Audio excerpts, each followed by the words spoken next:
Olá, muito boa noite. Sejam então bem-vindos a mais um Acontece no Centro Espírita. Quartas-feiras, 9 horas da noite, cá estamos nós, sempre, para vos fazer companhia, esperando que também esteja desse lado. Eu, antes de mais, gostava de vos fazer uma sugestão, aliás, coisa que já temos falado em alguns dos nossos programas. Portanto, quem nos assiste pelo YouTube, na TV Espírita, gostaríamos de o convidar, porque não, a subscrever, se ainda não o fez, a subscrever o canal. É extremamente importante para nós, porque nós crescendo, crescemos todos de alguma forma, não é? É uma forma gratuita, digamos assim, de poderem ajudar a TV Espírita através do YouTube. Digo-vos também que, se pretenderem colocar alguma questão ou fazer alguma sugestão para futuros programas de temas a debater aqui, poderão fazê-lo através do nosso e-mail acontece no centroespírita@gmail.com, através do Facebook, na nossa página, vá lá e ponha lá também um gosto, ou Acontece no Centro Espírita, no Facebook, ou poderá fazê-lo também através da TV Espírita, no YouTube, ou mesmo na página da ACHEV ou da TV Espírita, no Facebook. Ora, hoje é o dia em que escolhemos o tema para vos trazer até vós um tema sobre a deficiência. Convidámos, aliás, antes de mais, boa noite. Muito boa noite. Às duas, Regina e Lina. Convidámos a Lina hoje para nos falar de um tema que lhe é, com certeza, particularmente importante. A Lina, que é professora, é diretora da ACHEV, é ela a responsável pelo Departamento de Infância e Juventude, e vamos falar sobre, eu diria, crianças ou pessoas com necessidades especiais. Aquilo que normalmente dizemos ser a deficiência. A Lina, que tem uma filha com essa situação especial, com alguma deficiência, já vamos perceber como é que tudo isso aconteceu, até porque normalmente poderá a criança nascer já com o problema, poderá adquiri-lo durante a vida através de variedíssimas razões ligadas à saúde. A primeira questão que eu coloco, Lina, é alguma surpresa quando soube que realmente tinha uma filha ou a filha, neste caso, num dado momento da vida, passou a ter essas necessidades de cuidados especiais, essa deficiência? Surpresa é pouco, não é? Claro. Foi um choque. Uma pessoa que se diz ter fé, que tem tudo na vida, não é? Parece que o mundo que está a seus pés, de repente, sente-se perdida completamente. Exatamente. É assim, é difícil colocar em palavras o que uma mãe sente, eu posso dizer até o que uma família sente. Claro, porque ao fim e ao cabo está tudo Envolve, exatamente, pronto. E é inexplicável. A Lina, que ainda não frequentava a ACHEV, ainda não tinha conhecimento sobre a doutrina espírita quando percebeu... Portanto, eu tenho formação católica e eu, que sou uma mulher de fé, não é? Vi essa fé abalada nessa altura. Vi-me a perguntar porquê.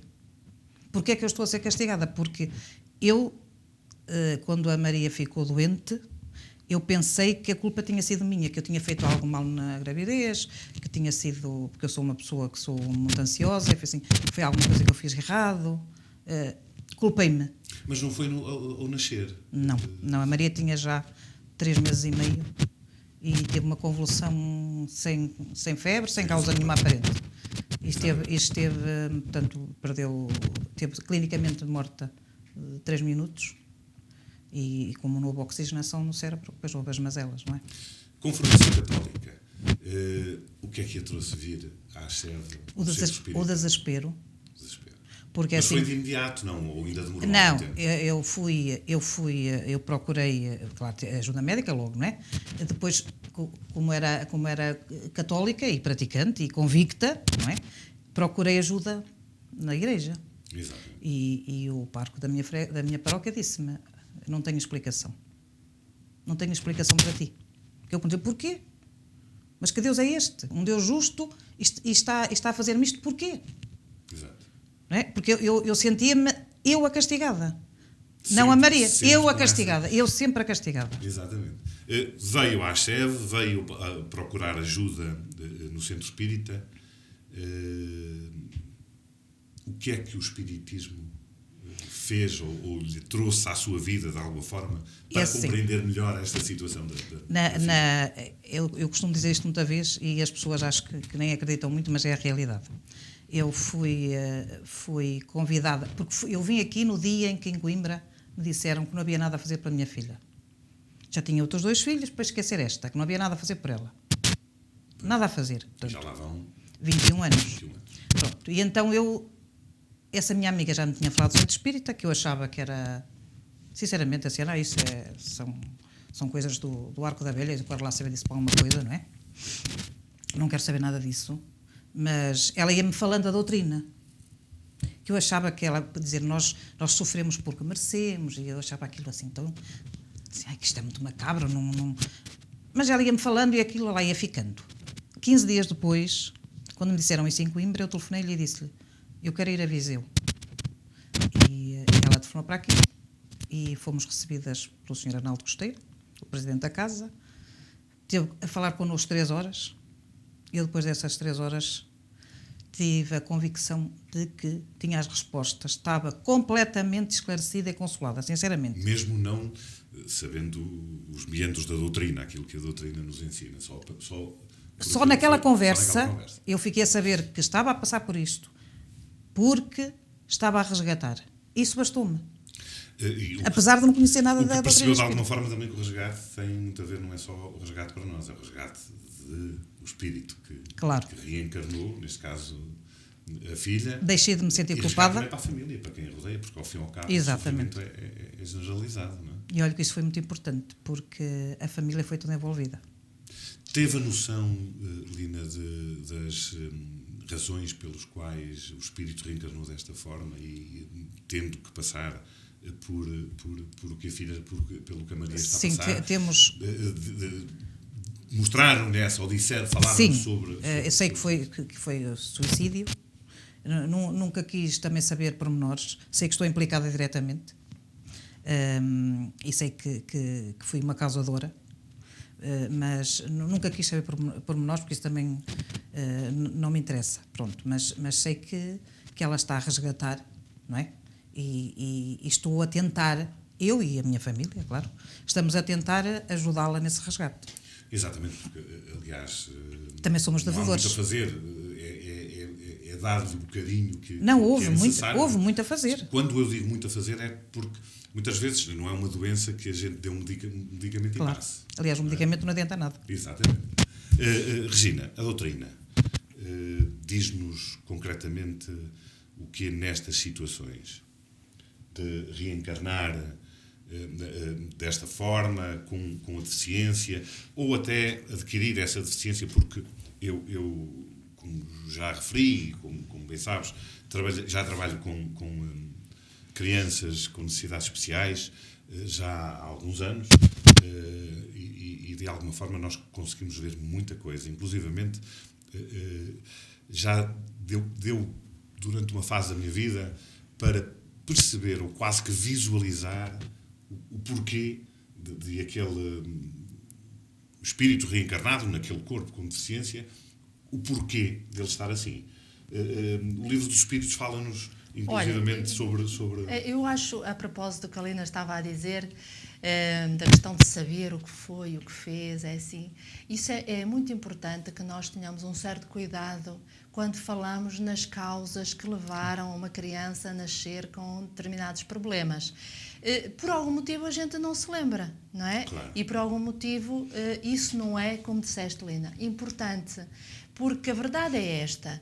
E parece-me que o teu testemunho é... Eu quando questiono isto, é Regina, lindíssimo. Não, deixa só esclarecer esta situação, porque às vezes muitas pessoas olham para a criança com necessidades especiais, especialmente aquelas que já têm esta visão de que a vida continua e que estão a passar por uma prova, por uma expiação, têm aquela ideia pré-concebida que se calhar é um espírito que marcadamente teve uma situação, lá está, ou por um suicídio, ou porque foi um homicida, ou porque se deu mal em vida anterior e então agora vem com problemas, não é? Mas isso também não é assim, porque nós sabemos que por acaso há crianças com problemas e com deficiência que vêm por missão para a família. A Helena falou e bem, que ela própria é que viveu como mãe, passou por todas estas transformações, não é? E, aliás, é isso que eu considero.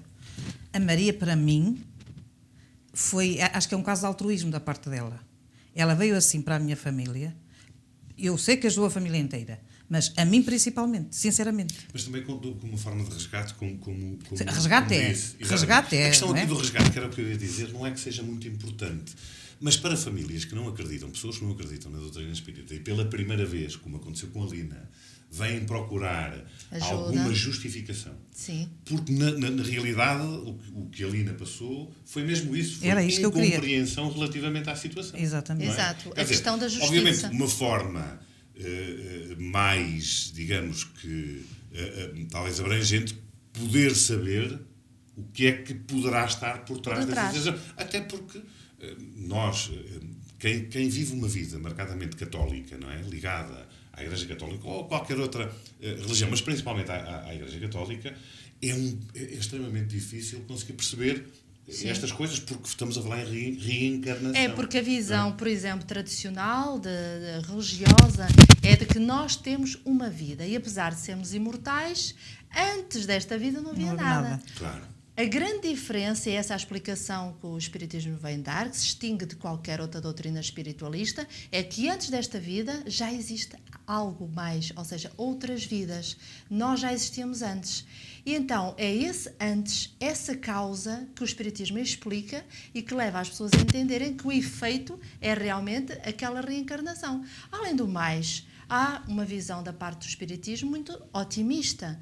Porquê? Porque isto é temporário. Esta vida, com este problema, é de anos. E anos são segundos na vida do espírito. Não é só na matéria. Pode haver uma sensação idêntica do lado de lá, mas isso já terá a ver com esse problema. E, portanto, normalmente as pessoas, e o Chico Xavier responde num livro, que eu agora não me recordo, relativamente a casos de crianças com deficiência, que, por exemplo, um suicídio em que uma pistola dispara perto do olho, é provável, uma vez que nós já falámos aqui, que destruiu parte do perispírito, portanto, o nosso corpo perispiritual nessa zona, que venha em futura vida cego. Se foi na boca, poderá vir mudo, se foi perto de um ouvido, pode vir surdo, se foi no cérebro, pode vir paraplégico. Portanto, quem diz suicidas, diz, por exemplo, um homicida que tenha feito isso a outra, não é? Claro, também. Lá está, e como dizias, nem sempre é correto dizer-se isso ou afirmar-se que pode ser por isso, Não, ou que seja sempre. porque há muitos porque relatos. pode usar mal a visão e pode Exatamente. ter com problemas de visão por ter usado mal a visão. Olha, há uma história interessante de um imperador, por exemplo, que ele veio com um propósito que era realmente de poder ajudar e divulgar o cristianismo e assim. Só que não fez, usurpou, digamos assim, o poder e usou muito mal. Então, em vida seguinte, ele era um gênio, mas em vida seguinte veio completamente incapacitado, não é? Idiota, digamos assim, limitado pela deficiência do corpo. Para quê? Para ele aprender a não usar mal o poder que tinha. Era uma das questões que eu queria perguntar. Se realmente um gênio pode vir numa vida consequente com problemas de deficiência mental. Claro que pode, pois. Não é? Então é lógico, Exatamente. aquilo que a Regina acabou de Quando dizer. não é se dado não o aproveitou, verdadeiro- Exato, não portanto, se aproveitou Napoleão, para- por exemplo, desde que vinha com uma missão e não conseguiu concretizá-la, não é? Uma missão no bem, e depois... Mas é assim, acho que... E aquilo que a Regina há bocadinho estava a dizer, eu considero a deficiência não só, portanto, a explicação e a aceitação de ter um filho deficiente, não só pelo facto de ir explicando que, portanto, que está a resgatar algo que fez noutra vida, mas também, e isso dá-me uma consolação muito grande, é eu saber que estou a contribuir para que a minha filha, na próxima vida, possa já estar liberta deste resgate, pronto, Exatamente. que eu consiga ajudá-la nesta vida a saldar essa dívida que ela tem de passado. Exatamente. Eu acho que a Lina não tem, até pela abertura e pela prontidão em aceitar o convite para falarmos sobre esta situação e concretamente no caso que tem em casa, da sua filha, só para que os nossos amigos que nos vão acompanhando tentem perceber o problema da Maria, concretamente, tem a ver com parte cerebral. Sim. Certo? Concretamente é o quê? Sim, quer dizer, a Maria não tem um diagnóstico.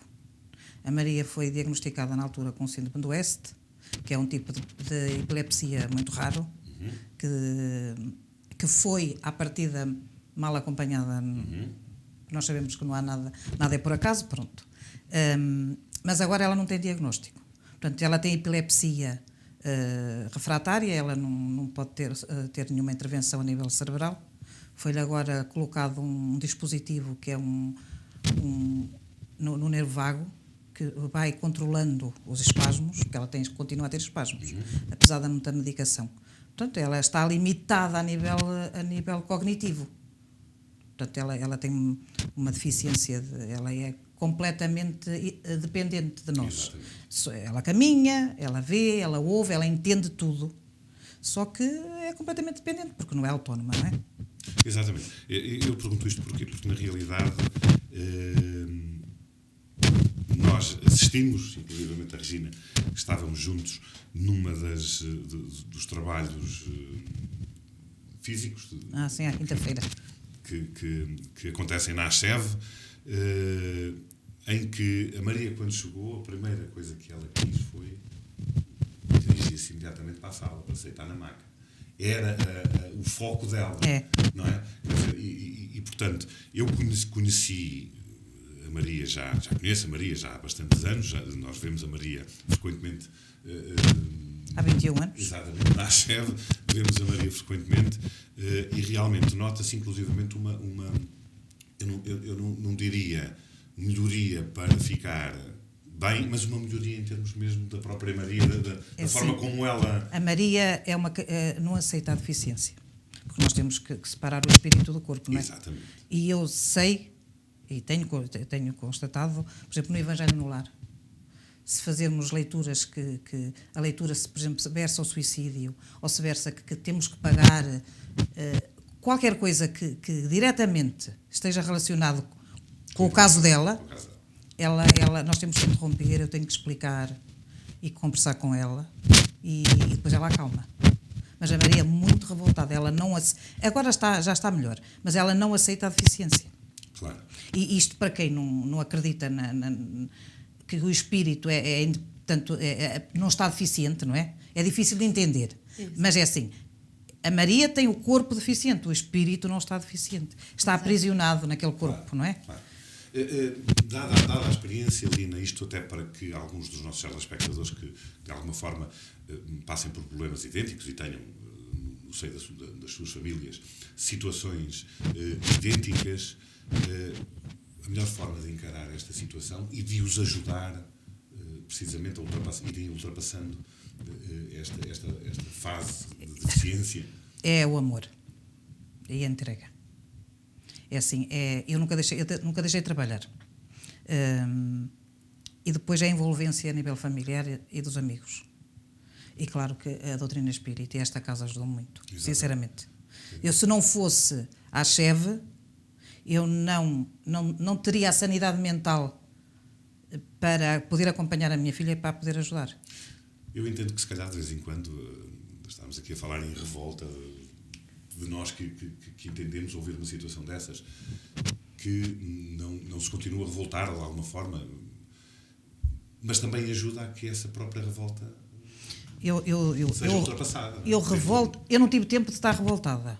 Quando eu digo revolta é mais a aceitação do problema. Pronto, como eu digo, a aceitação foi no dia que eu aqui vim. Exatamente. Fiquei completamente pacificada com a situação. Porque encontrou as respostas para aquelas dúvidas Exato, essenciais. Regina, foi exatamente isso. E é as questões de justiça. Porque para mim era uma injustiça, exatamente. É a questão da justiça, não Ou é? então uma culpa. Porque é que todos, uns são saudáveis e outros não? Porque é que uns nascem com os olhos azuis e com um rosto muito perfeito e outros vêm com a cara ao lado e com o nariz todo torto, não é? Portanto, são coisas que parecem ridículas, mas que fazem condicionar a vida de uma pessoa, não é? Nós ficamos logo condicionados com pequenas dessas coisas que consideramos injustas. E então, se não tivermos esta perspectiva de que nós somos seres imortais, não é? E não tivermos estas explicações, nós é natural que haja revolta, mas também temos que ver que há muitas pessoas que fazem aquilo que a Lina diz, que se entregam aos filhos com problemas e com necessidades especiais com amor, mesmo sem entenderem isto, porque os aceitam tal e qual como eles estão. Obviamente que essas pessoas, não é, nem precisam do espiritismo, nem precisam de outras explicações, porque se calhar elas, sem o saberem, já trazem todo esse conhecimento da responsabilidade que têm para aquele filho. Porque nós temos que saber que antes de uma reencarnação, nós já combinámos, não é? Quem vai ser o nosso marido, quem vai ser a nossa esposa, quem são os nossos filhos, como é que eles vão, não é? Como é que eles vão... Se me permitem, e relacionado com isso, antes mesmo de eu vir, acho que foi 2 dias antes de eu vir aqui ao centro, eu estava a chorar. E o meu filho mais velho, que na altura tinha 9 anos, foi ter comigo e disse: "Mamãe, porquê é que estás a chorar?" E eu disse ao filho: "É por causa do problema da Mana, porque a Mana vai ficar deficiente profunda ou vai morrer, porque não vai resistir, porque os espasmos eram muitos e muito violentos e muito frequentes, e eu pensava que ela que não ia resistir." E ele disse-me assim: "Ouve lá, um miúdo de 9 anos, tu acreditas em Deus?" Eu disse: "Acredito, filho." "Então, se tu acreditas em Deus, porquê é que estás a chorar? Se Deus nos pôs a Maria na nossa família, é para nós cuidarmos dela e para estarmos a sorrir." Claro, e é o que acontece. Foi a última vez que eu chorei, nunca mais chorei. E depois vim aqui e tive a certeza que o meu filho tinha uma razão. Criança, não é? E nós dizemos assim: então como é que esta criança 9 anos. dá uma resposta destas com tanta maturidade? Que Exatamente. alguns adultos, se calhar, não são capazes. Mas ensinou-me naquele dia de ver isso, não é? Claro. Olha, haverá seguramente literatura espírita que fale sobre estas situações, se calhar mais em casos específicos, inclusivamente em alguns romances, mas no Livro dos Espíritos existe uma pergunta que diz o seguinte: pode induzir-se da influência dos órgãos na relação entre o desenvolvimento dos órgãos cerebrais e o das faculdades morais e intelectuais? Resposta. Esta é a pergunta. Exatamente, a resposta está lá no Livro dos Espíritos. Para quem queira ler. Não vais responder. Vou responder. Bom, okay. Não, o que é que essa pergunta quer dizer? Não, isto é para inclusivamente as pessoas saberem que nós temos para aqueles informação. que creem na alma, depois, portanto, que nós somos um corpo e somos uma alma, é preciso explicar bem. O que é que acontece? Então, se eu nasço com um corpo deficiente, ou seja, com problemas, com necessidades especiais, aliás, o termo agora em educação é crianças excepcionais e não crianças deficientes, já há muitos anos. Portanto, com essas exceções físicas, por exemplo, ou problemas cerebrais que não conseguimos desenvolver, isso é um condicionamento à expressão dos órgãos. Portanto, os órgãos não vou conseguir falar, expressar-me, não é? Conviver como as outras crianças. Será que esse condicionamento, não é, influencia o meu desenvolvimento intelecto-moral? Que é essa a questão. Será que essas condições físicas vão influenciar? Ou vice-versa? Então, isto é que é bastante importante e que o Espiritismo explica, que mais ninguém explica. É que eu posso ter sido um espírito que já adquiri algum desenvolvimento moral, ou seja, já pratico o bem, já pratico a caridade, mas venho reencarnar porque eu acho que sou muito vaidosa. E então eu acho, para meu bem, que se calhar deveria reencarnar sem uma perna. Não é porque tenha feito nada, não sei o quê, mas com menos uma perna eu vou ter um condicionamento, não é? Que vou olhar para o espelho e vou dizer assim: não. E então nessa vida eu estou, digamos, a redimir-me por aquilo. Ou seja, a parte que condiciona a física, condiciona, sim senhor, as nossas ações físicas, o nosso corpo está condicionado, mas ao mesmo tempo a parte intelectual e moral desenvolve-se na mesma. Tanto que a Maria está a receber o amor e está a perceber as coisas, tu ainda acabaste de dizer, não é? Fazem reuniões do Evangelho, ela vai ouvindo falar sobre Jesus, tudo isso vai ficar e ela ao mesmo tempo... Não podemos esquecer que durante a noite o espírito sai do corpo. Claro. E sempre que sai do corpo durante a noite, está em contacto com outros conhecimentos, lembranças, etc. Regina, eu agora ocorre uma questão. Será que quando sai do corpo, numa situação destas, numa situação em que está num corpo com dificuldade, com deficiência, será que mesmo durante a noite, ou sair do corpo, liberta-se dessa deficiência? Eu pergunto isto porquê? Porque eu tive, como vos falei há pouco, eu tive experiência, digamos, com uma deficiência também profunda, em que assisti, por exemplo, a sonhos, porque, portanto, quando passávamos mais algum tempo, principalmente durante a noite, com este tipo, vamos chamar clientes, porque a minha função era o meu trabalho, de residentes nas casas onde trabalhava, eu dava-me conta que mesmo os sonhos deles eram sonhos como se eles estivessem de olhos abertos, sempre relacionado com a relação à deficiência que tinham. Há relatos em visuais que têm sonhos todos coloridos. Exatamente. E nós sabemos... Ou seja, não pode ser de uma forma generalizada, ou seja, depende da deficiência de cada um. Eu posso-te falar daquilo que eu tenho conhecimento. Claro. Existe alguns investigadores que, portanto, começaram a estudar o espiritismo, mas depois saíram do espiritismo e praticam, portanto, trabalhos de saúde na área que eles chamam-lhe apometria.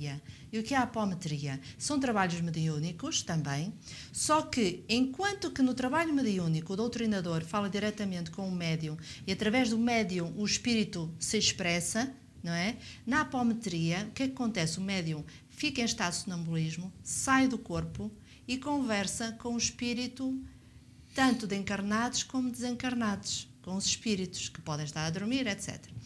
Isto para te dizer que sei que na Suíça, amigos que estiveram presentes nesses trabalhos me narraram que, por exemplo, uma criança com deficiência profunda, microcefalia, em estado avançado... Maria tem microcefalia. Ela, portanto, esta criança, os pais estavam desesperados e souberam que o Dr. Sérgio Thyssen, que é um muito conhecido que faz esse tipo de tratamentos, ia à Suíça, então fizeram uma reunião com ele. E o que é que acontece? Aí, eu não vou mencionar quais são os dados, porque são pessoais, não é para transmitir, mas o espírito daquela criança com deficiência narrou à médium, não é? Que estava em estado sonambúlico, toda a sua vivência, as razões e as causas, ou seja, ela estava naquele estado para se proteger de imensos obsessores.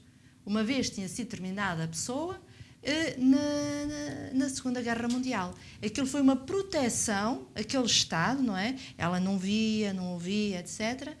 Portanto, nós podemos ter acesso a isso. E se o espírito se comunicou e contou tudo o que se passava, é porque realmente existe essa possibilidade. Claro, podemos oferir daí que não será regra geral, mas de alguma forma depende de caso a caso. Até porque nós escolhemos, de alguma forma, e tu frisaste isso há pouco, antes de reencarnarmos, somos nós que definimos a forma como vamos reencarnar, até para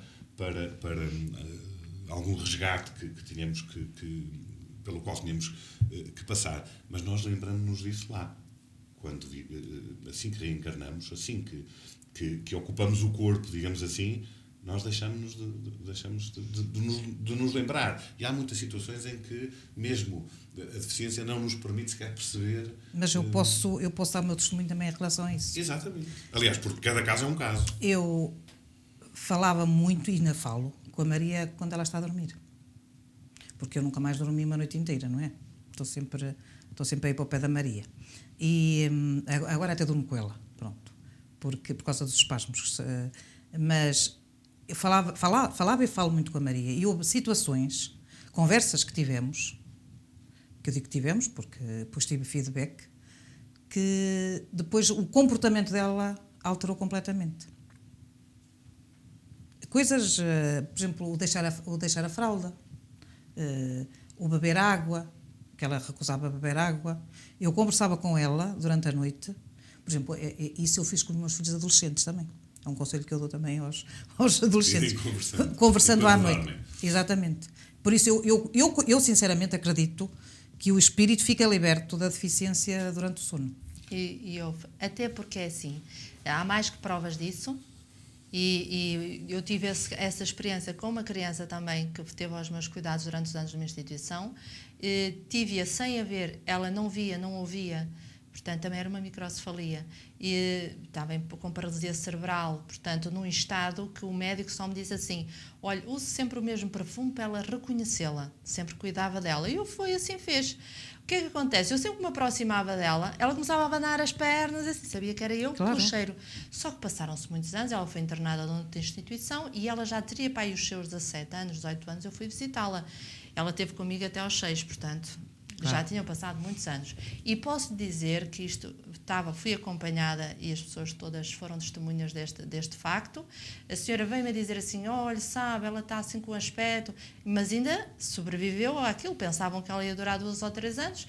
Está numa cadeirinha, mas ela está sempre com a lagrimazinha no olho, portanto, não se expressa minimamente.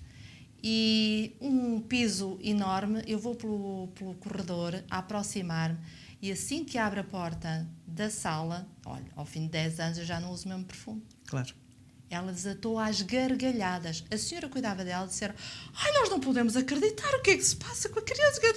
Ria às gargalhadas, eu peguei nela ao colo, ela ria bem, uma felicidade, uma coisa imensa. Como se explica isto, não é?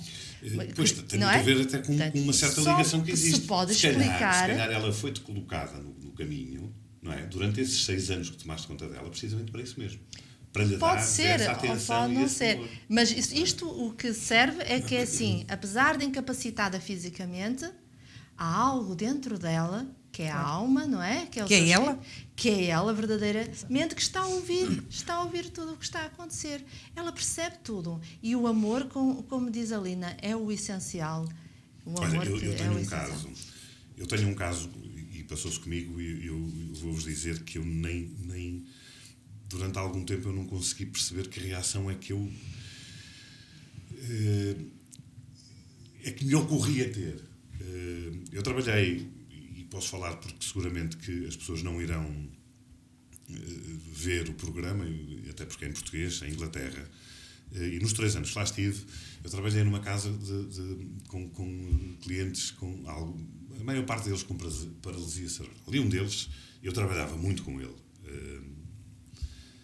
Houve uma ocasião que estava a fazer os cuidados pessoais dele, uma casa de banho, ele tinha que estar em cadeira de rodas, uma cadeira específica, para tomar o seu duchezinho e tal.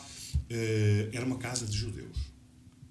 As crianças eram judias, ou seja, filhos de famílias judias. E entretanto, de judeus. E, entretanto, obviamente que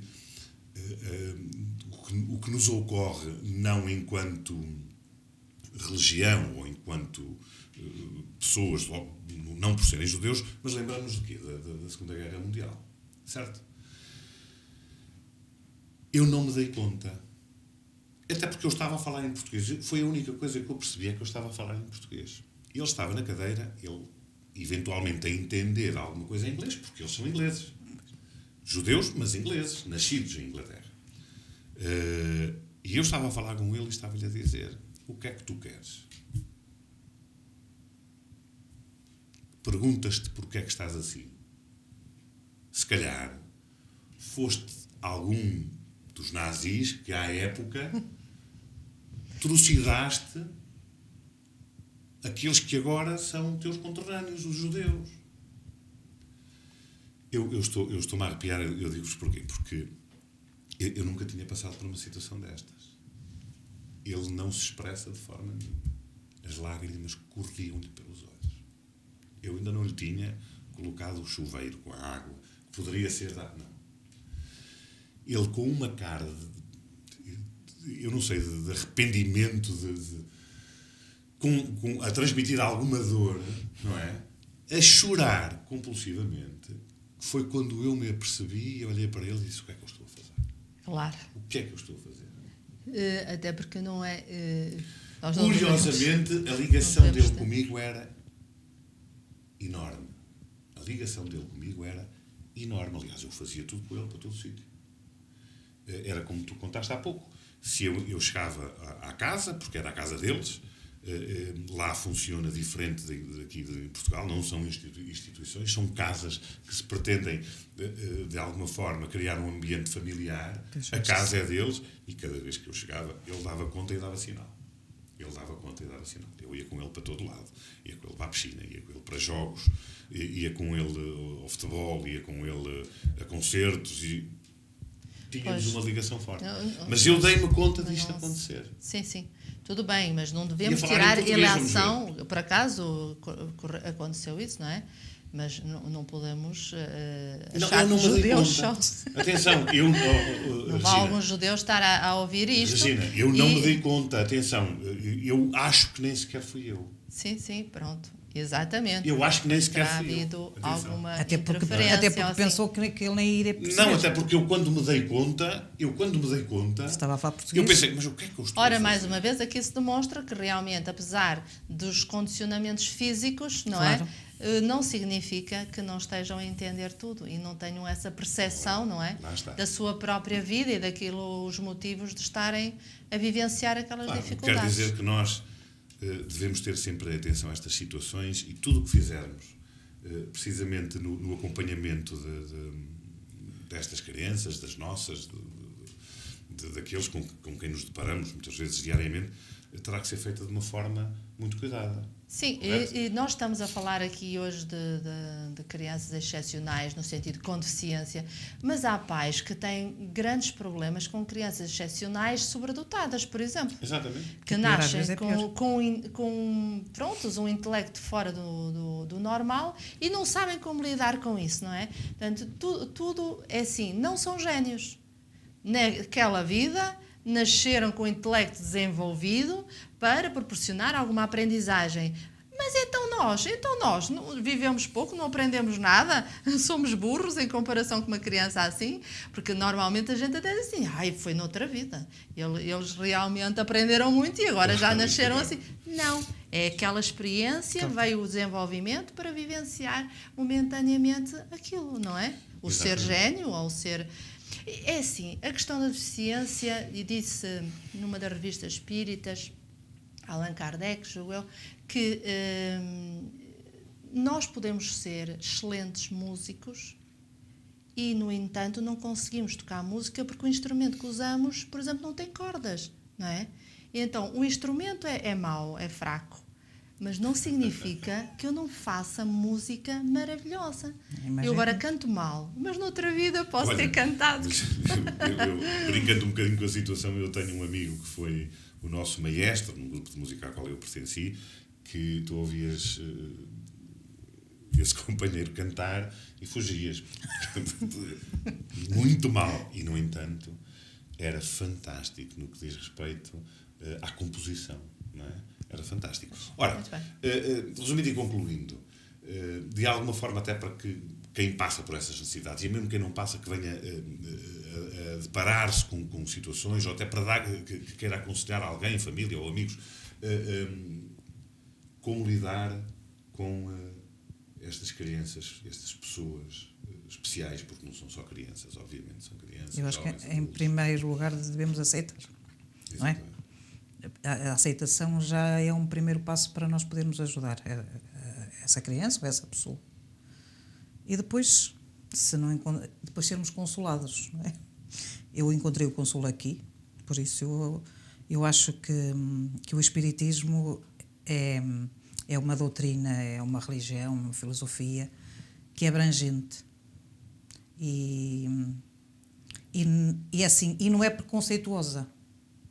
Porque o que mais me magoa é olharem com compaixão para a minha filha. Porque eu acho que ela não precisa de compaixão. Ela é feliz. A minha filha é uma criança feliz. A minha filha tem tudo o que é preciso. Tudo. Por isso mesmo, tem limitações, tem. Mas quem é que as não tem? Eu também as tenho. Todos nós as temos. Temos é que saber aceitá-las. E assim, se um pai ou uma mãe não aceita aquele problema físico do filho, nunca poderá ajudar. Aliás, eu como professora tenho experiências muito tristes de pais que não aceitam as deficiências dos filhos, às vezes bem menores que a minha filha.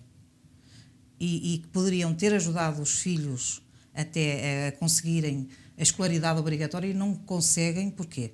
Porque os colocam em turmas normais, com currículos normais, e quando aquelas crianças podiam ser ajudadas. E é um desespero para a criança, para os pais, porque não conseguem E acompanhar. até para a escola, não é? Até para a escola. Eu acho que a aceitação, e depois lá está, o amor. Eu acho que a Maria é um milagre do amor, sinceramente. Olha, tu estavas a falar na escola e o facto de seres professora, eu não sei se ao longo da tua vida profissional se te deparaste com muitas situações destas, mesmo em termos de escola. Tu achas que o ensino está preparado para lidar com a deficiência? É assim, olha, eu vou dizer uma coisa que pode chegar a muita gente. Eu digo isto porque eu trabalho numa casa de digamos, pessoas com necessidades especiais, jovens adultos, que deveria ser uma escola, tentou ser durante muito tempo, penso eu, ou pelo menos algum tempo. Obviamente que a mim dá-me a sensação que houve ali uma desistência e as pessoas, os profissionais, a maior parte que lá trabalha neste momento, eventualmente estará ali apenas para tomar conta e não para criar a possibilidade de haver ali algum desenvolvimento, alguma evolução. Dentro dessa perspectiva, tu achas que o ensino estará ou poderá vir a estar preparado para essa... para cuidar de uma forma correta? Nem o ensino, nem os professores, nem a nação, ninguém está preparado. Porque assim, eu deparei-me, estava a minha filha com 5 anos, deparei-me na escola do primeiro ciclo da minha filha, ela estava ainda no jardim, com uma criança fechada numa arrecadação. Porquê? Porque aquela criança incomodava a turma. Nós temos educação inclusiva, só que não há inclusão. Não há inclusão. Não. Eu não posso queixar-me, sinceramente, da escolaridade da minha filha.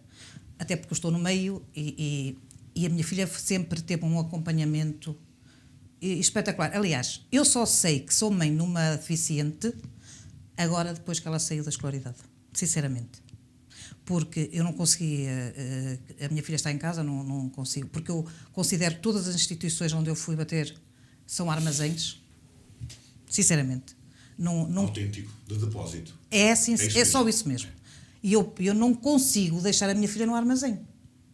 Eu tive que arranjar condições para ter a minha filha em casa. Claro que a minha filha agora não tem as terapias que teve, porque também já não é necessário, não é? Pronto. Mas quando foi necessário, tem aquelas que é preciso, principalmente a vinda ao centro espírita, que eu acho que é a terapia principal, e o amor que ela tem em casa, e fazemos portanto, terapias com ela em casa, mas o sistema educativo, mesmo eu como professora, sinceramente, eu não estava preparada. Perguntou-me antes se eu tinha tido experiências. Tive uma menina, estava grávida da Maria, que tinha epilepsia. E vocês agora já vão entender porque é que eu me culpava.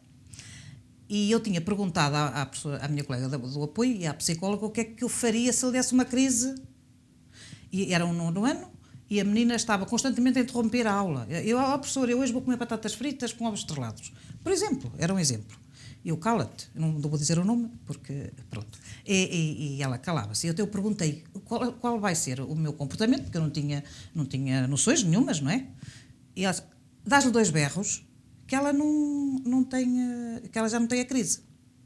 E eu fiz isso. Um dia ela estava a ter uma crise, e eu dei-lhe 2 berros, e ela calou, ela parou. Quando a minha filha ficou doente, a primeira ideia que me veio foi aquele berro que eu dei àquela criança. Exato. Ter sido a causa. Perceberam? Sim, agora, porque é que eu me culpei tanto? Exatamente. O que é que eu fiz? Pois. E eu agora fiz assim, como é que 2 técnicos me puderam recomendar?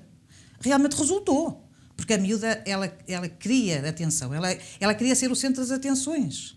E se calhar a crise era mais nesse sentido. Ela já Exatamente, ela para chamar a atenção, exatamente. Porque, por exemplo, uma das coisas, a minha filha tem crises para chamar a atenção. Eu identifico-as perfeitamente. Não consigo explicá-las cientificamente. Mas eu identifico e digo isso aos médicos. Por exemplo, eu tenho uma neta e agora sempre, quando eu estou com a minha neta e com ela, as 3 sozinhas não há problema. Mas, por exemplo, se estamos em família, é lógico que uma criança de 2 anos suscita atenção, não é? E a Maria, apesar de gostar muito da sobrinha, quando há muita gente à volta e ela é o centro das atenções, ela sente-se incomodada. Sim. E há uma crise.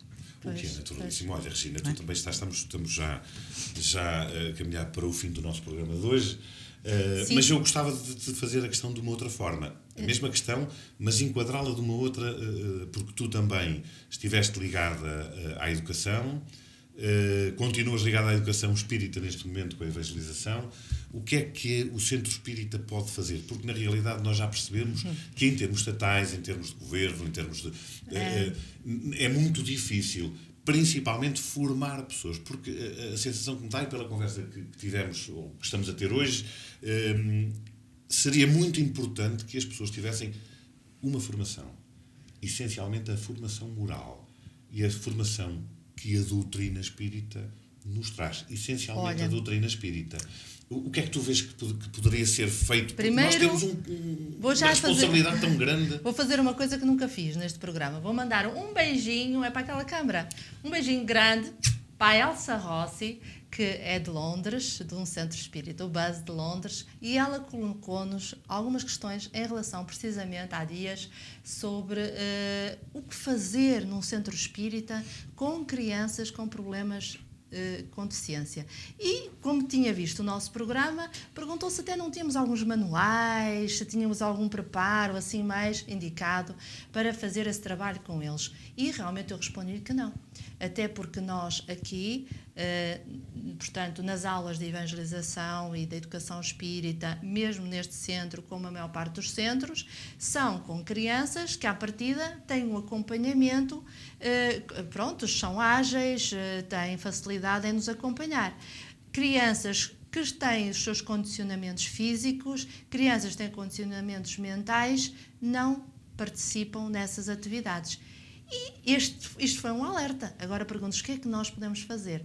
Já vimos, não é, que não é o corpo que está ali só a ouvir, porque às vezes não ouve e afinal até entende e até percebe. Portanto, nós teríamos certamente primeiro que fazer e investir em formação para educadores. Da mesma forma que há em escolas educadores com um sentido, uma sensibilidade mais para acompanhar estas crianças, não é?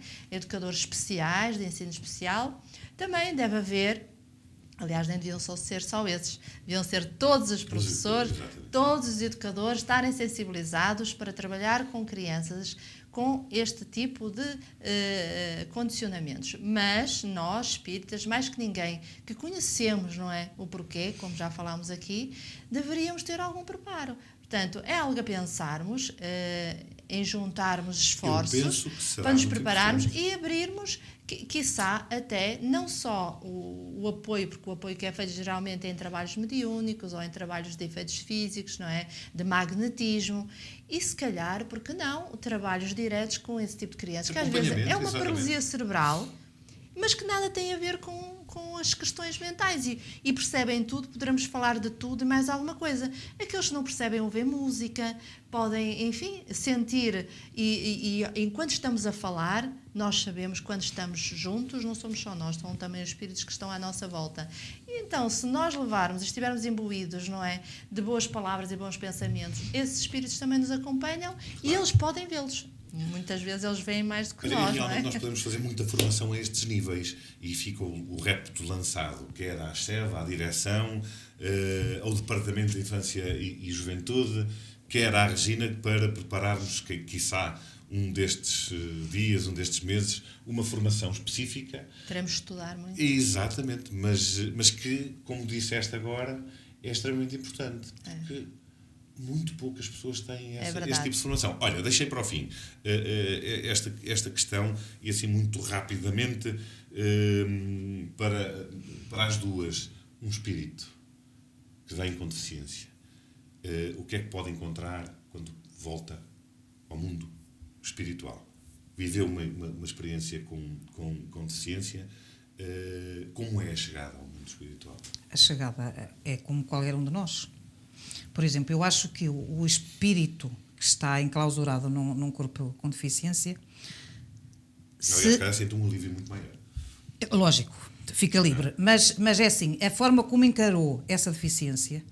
Eu não falo tanto de problemas de paralisia cerebral porque estão mais limitados, mas qualquer outro tipo de deficiência. Por exemplo, uma pessoa que fica em cadeira de rodas, que fica revoltado, essa revolta depois não vai ajudar quando passar ao mundo espiritual. Eu acho que a resiliência, da forma como nós encaramos o sofrimento neste mundo, é igual, quer seja um corpo saudável, quer seja um corpo deficiente. Eu acho que a forma como nós aceitamos, não é, a nossa deficiência, o nosso problema, vai ajudar-nos depois na progressão também no mundo espiritual. Até assim que eu... Exatamente. Até porque eu acho que há outras deficiências. Pois já. E as deficiências morais são às vezes muito mais muito piores. complicadas. Essa é que temos de ter cuidado com Gina, elas. coloco a mesma pergunta, mas agora acrescentando aqui um ponto, porque nós fizemos um programa sobre isso há pouco tempo e porque estávamos a falar noutro tipo de deficiências, porque a deficiência não é só a deficiência mental, não é só a paralisia cerebral, existem muitos tipos de deficiência física. Falámos sobre a eutanásia há uns tempos atrás. Achas que o facto de... Nós falámos na eutanásia de uma forma generalizada, se calhar focando mais o aspecto daquelas pessoas que de alguma forma estão num sofrimento atroz por uma doença em fase terminal, mas mesmo assim em deficiência, que muitas vezes não traz essa dor, pelo menos física, obviamente que nós somos contra a eutanásia. Não resolverá nada, com toda a certeza, não é? Não, eu não sei se percebi bem o que é que tu estás a perguntar, mas a eutanásia ligada à deficiência seriam de terceiros a cometer isso. Não, porque existem vários tipos de deficiência, foi aquilo que eu foquei inicialmente. Como não é só a deficiência de paralisia física, há paralisia cerebral, existe aquele problema físico que o espírito está perfeitamente consciente e fala, mas detém uma deficiência que não lhe permite, muitas vezes até... Sim, eu já conheci quem por exemplo... Exato, é? sim, exatamente. Mas eutanásia aqui no sentido de quê? De que um terceiro vai aliviar a dor a essa pessoa. Ou ele próprio querer aliviar a dor. Querer aliviar. Ora bem, mas isso já aconteceu e está gravado testemunhos e tudo de pessoas que só mexem os olhos e a boca e que preferem, não é, aliviar. É igual. Chegar ao lado de lá. Chegar ao lado de lá, a libertação que tem, o despertar, digamos assim, no plano espiritual, lá está, é o que estamos fartos de falar, não é? É que realmente, no momento em que há o desencarne, isso é que vai marcar a forma como vai se sentir do lado de lá. É natural, provavelmente, não sei, estamos a falar isto por alguns testemunhos que a gente vai lendo nos livros, que alguns casos e algumas situações a pessoa viveu toda a vida amarrada, digamos, sentido-se, não se pode mexer, e parte pensando através do suicídio que se vai libertar e continua sem se poder mexer. Porquê? Porque as amarras, afinal, não eram só do corpo físico que impedia, mas eram outras. E então aí, lá está, não há libertação nenhuma, não é? Claro. Não houve grande progresso. Quer dizer que a aceitação é sempre muito mais fácil mesmo dentro da deficiência. Foi o que disse Alina, é preciso haver aceitação para que depois nós cultivemos na nossa vida, não é? A tal preparação para a morte. Porque nós devemos nos preparar para isso, para a vida futura. E a vida futura, no mundo espiritual, será, enfim, num lugar bom, luminoso, onde a gente se sente bem, em que estamos libertos disso e não precisamos nem próxima vida, não é? Como dizias, voltar outra vez a passar por aquela situação. Então, é nesta agora que nós temos que, com resignação, levar as coisas a bom porto. Exatamente. Olha, 2 minutinhos, porque eu estou a olhar para 2 livros. Sim. Nós queremos só sobre estes 2 relembrar, portanto, não tem a ver diretamente com o assunto, porque o assunto de hoje nós encontramos, por exemplo, nos livros que já falámos aqui várias vezes, ditados pelo espírito André Luiz, não é? Há relatos, realmente, volta e meia, de espíritos que trazem marcas perispirituais, não é? E nascimentos e causados, portanto, vidas sucessivas causadas por um aborto, ou então aconselha-se, por exemplo, ver o Missionários da Luz, onde se fala da reencarnação de Sigismundo e porque é que ele escolhe vir naquela família, daquela forma física, etc. Portanto, há muitos relatos. Não especificamente um livro a dizer tive uma vida decente e agora venho contar como é que foi. E então lembrámos de trazer aqui a sugestão, julgo que já falámos e voltamos a falar, do livro Labirintos do Ódio, da Traição e da Dor, porque se refere a várias vivências. Há anos para trás, em Roma, perto de Roma, em Itália, um conjunto de espíritos que vieram à época, não é? Francisco Assis, e que de repente agora voltam todos em época presente para serem, enfim, esclarecidos e irem a bom porto. É um romance e ao mesmo tempo também é um livro de estudo. Consta-se, eu não sei se estou a dizer alguma barbaridade, mas consta-se que muitos desses até espíritos... estarão aqui agora. Inclusivamente estarão aqui até na associação, porque lá está, é uma história ditada pelo espírito do médico Pompeu, que é aqui, digamos, um dos espíritos que os acompanha, não é? Os trabalhos da casa, e então ele conta e narra aqui, muito interessante. Mais uma vez, relembramos que nós, aqui à Chev, temos aqui a tradução da Gênese da segunda edição, portanto a Gênese, digamos, original, visto que há à venda ainda em um dos centros espíritas a quinta edição, que sabemos agora que foi adulterada. Portanto, aqueles que estiverem interessados, temos aqui a tradução em português de Portugal. Podemos assim falar. Nina, foi um gosto enorme tê-la aqui. Igualmente, muito Aliás, obrigada. A gente cruza sair nos corredores muitas vezes, mas aqui no programa foi realmente um gosto, até porque falámos sobre alguma coisa que diz muito a muita gente, não é? A si, a nós e a muitas pessoas que passam por isto. Regina, nós, até para a próxima semana, cá estaremos outra vez. Não quero demais dizer-lhe só que o encontro de evangelizadores correu muito bem. Exatamente, e depois traremos notícias Iremos sobre trazer notícias sobre isso. Tivemos cerca de 25, 26 presenças, não foi? Correu muito bem.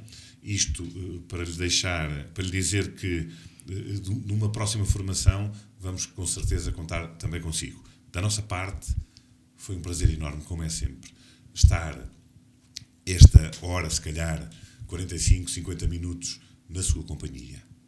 Muito obrigado por ter estado desse lado. Muita paz, uma boa noite e até à próxima semana. Muito obrigado.